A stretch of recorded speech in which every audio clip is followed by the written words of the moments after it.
Hello everyone, রোজ রোজ তেল মশলাদার খাবার না খেয়ে এমনই সুস্থকর আর সুস্বাদু খাবার আপনারা মাত্র 10 মিনিটের মধ্যেই কিন্তু তৈরি করে ফেলতে পারবেন।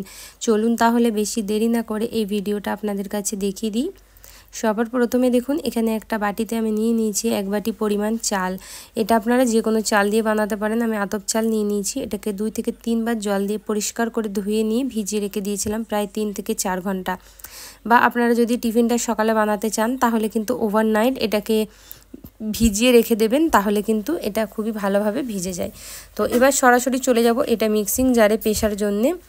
একটা মিক্সিং জার নিয়ে নিয়েছি। এবার চালগুলোকে ছেঁকে সব এর মধ্যে আমি কিন্তু প্রথমে তুলে ফেলবো। ভিডিওটা আপনারা লাস্ট পর্যন্ত দেখবেন। আর কেমন লাগলো অবশ্যই বন্ধুরা কিন্তু জানাতে ভুলবেন না। নতুন বন্ধু হয়ে থাকলে আমার চ্যানেলটা সাবস্ক্রাইব করে নেবেন, এইভাবে পাশে থাকবেন। পুরো চালটা তোলা হয়ে গেল। দিয়ে দেবো একটা কাঁচা লঙ্কা। এখানে কাঁচা লঙ্কাটা বড় সাইজের, তাই আমি একটাই ব্যবহার করছি। আর এই কাঁচা লঙ্কাগুলো কিন্তু বেশি ঝাল হয় না, তো আপনারা পরিমাণ মতো কাঁচা লঙ্কা ব্যবহার করবেন। যেই বাটিতে চাল নিয়েছি সেই বাটিরই 3 ভাগের 1 ভাগ এখানে আমি দই নিয়ে নিয়েছি। টক দইটা অবশ্যই ব্যবহার করতে হবে এই রেসিপিতে, আপনারা খেয়ে দেখবেন খুবই সুস্বাদু হয়। এবার এটাকে আমি মিক্সিং জারের মধ্যে খুব ভালোভাবে ব্লেন্ড করে নিয়ে চলে আসছি। তো ব্লেন্ড করা দেখুন এখানে আমাদের হয়ে গেছে। আর কতটা স্মুথ ব্লেন্ড হয়েছে সেটা আপনাদের একবার দেখিয়ে দিই। এবার সরাসরি একটা অন্য পাত্রের মধ্যে এবার ব্যাটারটাকে আমাদেরকে ঢেলে ফেলতে হবে। তো চলুন ব্যাটারটাকে প্রথমে ঢেলে নিচ্ছি। ব্যাটারটা দেখুন এখানে আমাদের ঢালা হয়ে গেল। আর মিক্সিং জারের মধ্যে সামান্য পরিমাণ জল দিয়ে এটাকে ধুয়ে এটা দিয়ে দিলাম। আর এবার দিয়ে দেবো যে বাটি মেপে চাল নিয়েছিলাম সে বাটিরই 4 ভাগের 1 ভাগ পরিমাণ সুজিটা দিয়ে এবার খুব ভালো করে আমাদেরকে মিক্স করে ফেলতে হবে, যাতে চালের এই ব্যাটারটার সাথে আর সুজিটার সাথে খুব ভালোভাবে স্মুথলি এই পেস্ট আমাদের তৈরি হয়ে যায়। দেখুন খুব সুন্দরভাবে মিশে গেছে। প্রথমে এরকম মেশা হয়ে গেলে আপনারা ঘনত্বটা একবার চেক করে নেবেন। এইভাবে হাতার পিছনে একটা লাইন টেনে দেখে নেবেন।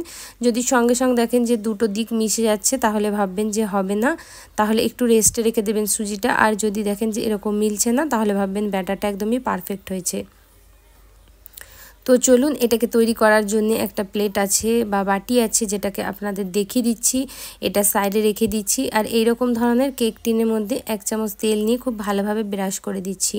যেহেতু আমার কাছে অ্যালুমিনিয়ামের কোনো বাটি নেই সেই জন্য আমি এরকম কেক টিন ব্যবহার করছি। আপনাদের কাছে কেক টিন না থাকলে যে অ্যালুমিনিয়ামের ছোট বাটিগুলো থাকে সেই বাটিগুলোর মধ্যেও কিন্তু আপনারা তেল ব্রাশ করে এই রেসিপিটা তৈরি করতে পারবেন।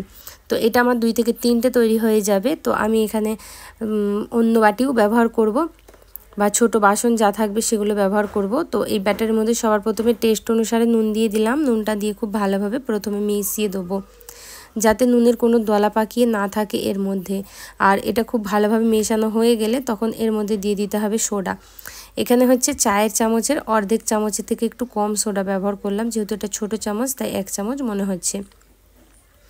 সোডাটা খুব ভালোভাবে ফার্মেন্ট হওয়ার জন্য অল্প পরিমাণ জল দিলাম। আর যাতে সোডাটা কোনো দিকে দলা না পাকিয়ে থাকে সেই জন্যে জলটা অবশ্যই দেবেন। জলটা দিলে খুব ভালোভাবে কিন্তু এটা মিক্স হয়ে যায়। তো দেখুন এবার খুব ভালো করে আমি এটাকে মিশিয়ে নিচ্ছি।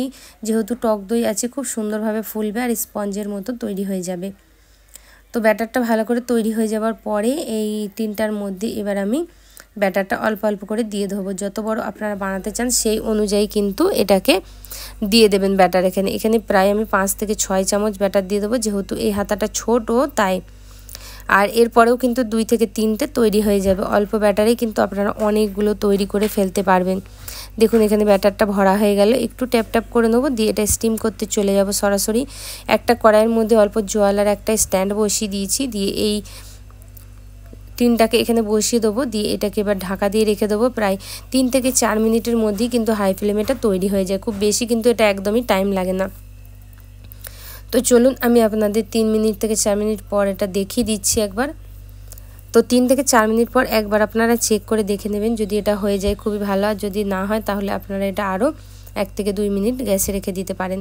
তো এরকম প্লাস্টিকের চাকুর সাহায্যে আমি চেক করে নিচ্ছি। আপনাদের কাছে টুথপিক বা যে কোনো চামচের সাহায্যেও আপনারা করতে পারেন। চাকুটা দেখুন একদম শুকনো, কোনো রকম ব্যাটার লেগে যাচ্ছে না, মানে এটা পারফেক্ট তৈরি হয়ে গেছে।